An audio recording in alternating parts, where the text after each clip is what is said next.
Hello friend, कैसे हैं आप? आपका अपने यूट्यूब चैनल पर मैं रवि आप लोग का बहुत बहुत स्वागत करता हूं। दोस्तों, कुछ लोग का कमेंट है, उस पर हम लोग चर्चा करेंगे। उसके बाद हम लोग इस ओर आएंगे। तो सबसे पहले हम लोग देख लेते हैं कि क्या कमेंट है। तो अभी से तैयारी हो सकता है। तो जी दोस्तों, अभी से तैयारी हो सकता है। अभी दोस्तों से तैयारी करने का आपका जो सिलसिला है, अगर अभी से चालू होगा तो आपका फोकस होना चाहिए जो टॉपिक से एग्ज़ाम में क्वेश्चन पूछ रहे हैं, उसी टॉपिक को आपको खंगालना होगा और उसी टॉपिक को पढ़ना होगा। अदरवाइज दूसरे टॉपिक पर आपका ध्यान नहीं जाना चाहिए। नहीं तो अभी तो समय बहुत नियर है, नज़दीक है, इसलिए जो एग्ज़ाम में टॉपिक पूछे जा रहे हैं उसी को आपको देखना होगा और पढ़ के जाना होगा।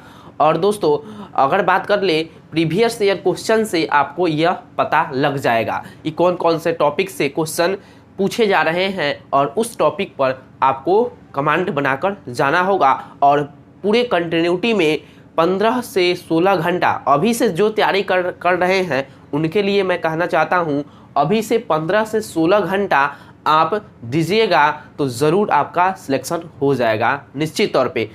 अगर आप मान लीजिए तो हार है, अगर ठान लीजिए तो जीत है। तो आपका मन, आप क्या करें, अभी से करेंगे नहीं करेंगे तो आप पर ये डिपेंड करेगा है कि कैसे क्वेश्चन को घुमाएं। तो दोस्तों, घुमाएं कैसे क्वेश्चन को। अभी आप प्रीवियस ईयर क्वेश्चन देखिए कि कैसे पूछ रहे हैं क्वेश्चन को, उस आधार पर अपने क्वेश्चन को टर्न ओवर करें और अपने तरीके से क्या करें, घुमाएं, अपने तरीके से बनाएं, अपने तरीके से क्या सोचने की क्षमता विकसित करें और अपने तरीके से क्वेश्चन को जितना हो सके उतना कमांड करें और जितना हो सके उतना सही करने का प्रयास करें। कन्फ्यूज़न नहीं रहना चाहिए। जिस दिन अगर कन्फ्यूज़न हट जाएगा तो आपका सिलेक्शन श्योर हो जाएगा। इसलिए कन्फ्यूज़न क्वेश्चन में नहीं रहना चाहिए और आंसर की में परफेक्ट आपका नॉलेज होना चाहिए, क्योंकि अगर परफेक्ट नॉलेज नहीं होगा तो ऑप्शन ई के कारण होते हुए भी आप निकल सकते हैं। इसलिए आपका परफेक्ट नॉलेज होना ज़रूरी है। अब दोस्तों बात कर लेते हैं, ये तो रहे कमेंट के ऊपर। अब हम लोग बात कर लेते हैं यहाँ पे आपका कंटिन्यूटी क्यों नहीं बनता है। तो इसके बारे में हम लोग थोड़ा बात कर लेते हैं कि आप सोच रहे हैं दोस्तों कि आपका एग्ज़ाम छोटे मोटे लोग के साथ है। तो जी नहीं दोस्तों, आपका एग्ज़ाम किनके साथ है आइए बताते हैं हम लोग। जो बार बार प्री पास कर रहे हैं, जो बार बार प्री निकाल रहे हैं लेकिन उनसे मेंस नहीं हो पा रहा है, उनके साथ आपका प्री एग्ज़ाम है। तो आप समझ जाइए कि वो बार बार निकाल रहे हैं, उनके साथ आपका प्री एग्ज़ाम होने वाला है। दूसरा है जो बार बार मेंस लिख रहे हैं लेकिन उनका मेंस नहीं हो पा रहा है कि किसी कारणवश से, या वह मेंस से निकल जा रहे हैं और वह बार बार मेंस लिख रहे हैं और प्री निकाल कर मेंस लिख रहे हैं। तो आप समझ सकते हैं कि उनके सामने आप क्या हैं। इसलिए आप लोग का कंटिन्यूटी बना रहना चाहिए और आप अपने तरीके से अपने अंदर आंकने की ज़रूरत है और मेहनत और करने की ज़रूरत है। नेक्स्ट है जो इंटरव्यू से निकल रहे हैं, एक बार दो बार तीन बार से निकल रहे हैं, उनके सामने तो आप कुछ भी नहीं है। इसलिए आप अपने तरीके को बदले और अपने जो तैयारी करने की जो कैपेसिटी है उसको बढ़ाने का प्रयास करें। दोस्तों, हम बात कर लेते हैं पहले जो 5 लाख स्टूडेंट फॉर्म भरे थे, अब वह बढ़कर 6 लाख हो गए हैं। 6 लाख स्टूडेंट अब तक फॉर्म भरे जा चुके हैं और पदों की संख्या बात करें तो 723 ही पद है। 723 पद है। अगर एक स्टूडेंट से निकाले तो यहाँ पे 800 के मिनिमम में हो जाते हैं। एक स्टूडेंट जो फाइट करेंगे 800 के लिए फाइट करेंगे, तो आपका क्यों ना कंटिन्यूटी बनता है। और आप सोच रहे हैं कि हाँ एग्ज़ाम थोड़ा इजी हो जाएगा, तो नहीं दोस्तों, आपका एग्ज़ाम बहुत टफ होने वाला है इसकी अपेक्षा, क्योंकि एक सीट के लिए 800 जो है लड़ाई कर रहे हैं और किनका सिलेक्शन होगा किनका नहीं होगा यह कोई नहीं बता सकता।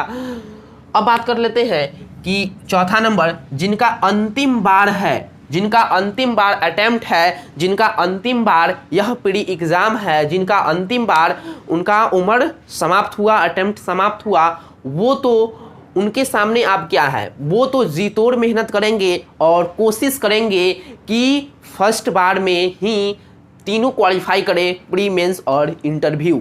वो रात दिन तैयारी कर रहे हैं, तो आप समझ सकते हैं कि आप कहाँ पे हैं। अब नेक्स्ट बात करते हैं, जो सभी एग्ज़ाम का तैयारी करते हैं, जो सभी एग्ज़ाम जैसे वनडे एग्ज़ाम ले लीजिए, वनडे एग्ज़ाम सभी एग्ज़ाम जैसे एसएससी, रेलवे ग्रुप डी और दोस्तों यहाँ पे दरोगा, बैंकिंग, ऑल एग्ज़ाम का तैयारी करते हैं, वो भी आपके साथ ही रहेंगे, तो आप समझ जाइए। नेक्स्ट है, जो प्रतिज्ञा लेकर पहले से बैठे हुए हैं कि मेरा तो हो रहा है, उनके सामने आप क्या हैं, तो आप यहाँ पे सोचने की ज़रूरत है और सही दिशा की ओर बढ़ने की ज़रूरत है।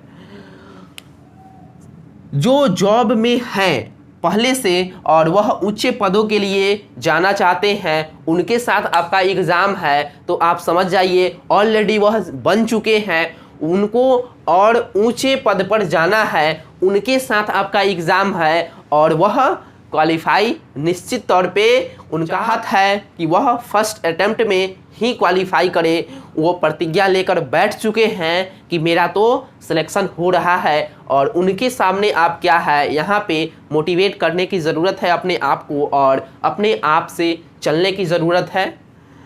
नेक्स्ट है, जो 50,000 के लिए फॉर्म भरे हैं, उनके साथ आपका एग्ज़ाम होने वाला है और वह 50,000 लेने के लिए वह जहाँ चाहे वहाँ जा सकते हैं और वह दिन रात मेहनत कर कर वह 50,000 रुपया लेने के जो तरीके में हैं और वो जानते हैं कि मेरा मेंस नहीं होगा, लेकिन अगर 50,000 मिल जाएगा तो वही 50,000 को देकर किसी अदर कंपटीशन में भाग लेकर वहाँ से हम निकल सकते हैं। इसलिए आप समझ सकते हैं कि कितना आपका एग्ज़ाम किन लोगों के साथ है और कैसे अभी से प्रिपरेशन किया जाए और कैसे कंटिन्यू बनाकर रखा जाए। दोस्तों, एक क्वेश्चन को आप पढ़ रहे हैं तो उसको 2 से 3 बार पढ़ने का प्रयास करें, रिकॉल करने का प्रयास करें और उसको याद रखने की कोशिश करें। और दोस्तों, एक बात ज़रूर करें कि जो क्वेश्चन याद हो रहा है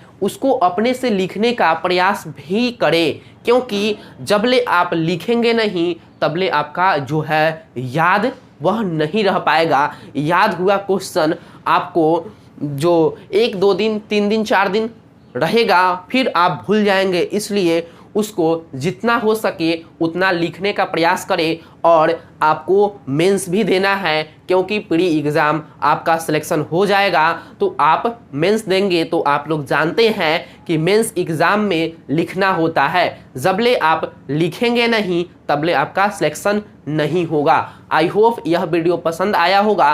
तो चलिए दोस्तों, हम लोग फिर नेक्स्ट वीडियो मिलेंगे और आपका क्या सजेशन है वो हमको ज़रूर कमेंट में कह सकते हैं। चलिए, थैंक यू सो मच। जय हिंद, जय भारत।